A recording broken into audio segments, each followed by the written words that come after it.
గోటితో పోయేదానికి గొడ్డలి వరకు ఎందుకు చెప్పండి. Hi, this is doctor Sindhu, your public health dentist. మనం యూజువల్గా డెంటిస్ట్ని విజిట్ చేసినప్పుడు వాళ్ళు మన ఓరల్ క్యావిటీని ఎగ్జామిన్ చేసి మనకి చిన్న చిన్న క్యావిటీస్ ఉన్నాయి మీ నోట్లో, అవి ఫిల్లింగ్స్ చేయించుకోండి అని చెప్తూ ఉంటారు.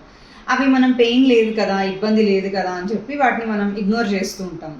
సో సింపుల్ లాంగ్వేజ్లో చెప్పాలి అంటే పుచ్చు అనేది పంటిలో మనకి 3 లేయర్లు ఉంటాయి, 3 పొరలు ఉంటాయి. ఫస్ట్ లేయర్ వచ్చేసి enamel, second layer dentine and third layer వచ్చేసి నరం, పల్ప్ క్యావిటీ అంటాం. సో మొదటి 2 లేయర్లో మనకి పుచ్చు ఉన్నప్పుడు మనకి ఎటువంటి ఇబ్బంది కానీ పెయిన్ కానీ ఉండదు. సో ఆ టైంలోనే మనం ఫిల్లింగ్స్ని సజెస్ట్ చేస్తాం పేషెంట్స్కి. సో అప్పుడే మనం ట్రీట్మెంట్ చేయించుకుంటే కనుక అవి అక్కడే ప్రివెంట్ అయిపోతాయి, ఇంకా ఫర్దర్గా మనకి ఏం ప్రాబ్లం ఉండదు.